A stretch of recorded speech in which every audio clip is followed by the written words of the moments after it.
It's a gem, but it's not that frivolous. It's very elegant. We've heard certain references to like oil derricks. We've thought about the Eiffel Tower in the last few days, but then there's also just a jeweled aspect to it. It looks like glittering lights in broad daylight. But Katie and I had started a conversation around mortality, really, when you get to the essence of it, but particularly the constant and kind of low-level hum of a threat that we live under in Southern California, right? There's fault lines, there's the imminent threat of an earthquake or some natural disaster that we're seeing increasingly with global warming at this stage. But Katie really spoke kind of passionately about geothermal activity and like what the Earth is doing at this fissure between tectonic plates.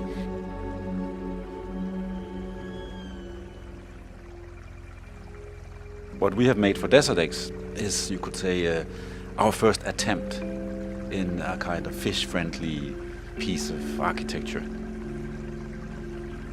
Meaning that in the next coming generations, the oceans will be coming to us. Due to climate change, the sea will be rising.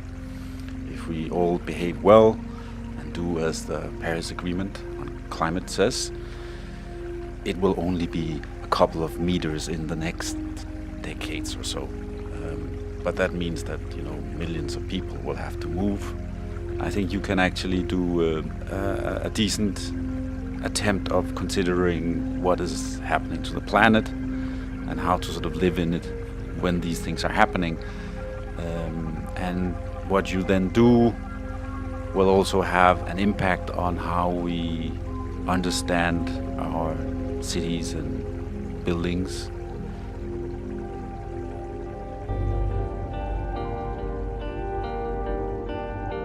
It has this narrative which is about how mineral resources are extracted from the earth and then essentially pumped into the atmosphere as carbon monoxide, which is visualized in this piece. What John's done in that piece is made an invisible gas visible.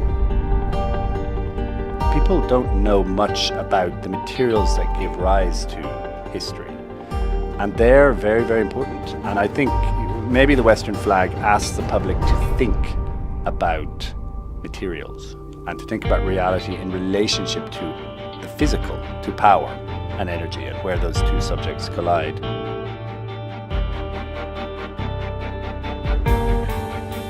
The virtual world is a portrait of, it's a portrait of a couple of things. First of all, it's a portrait of a scene in Texas, in Spindletop, where the very first major oil strike in world history happened in 1901.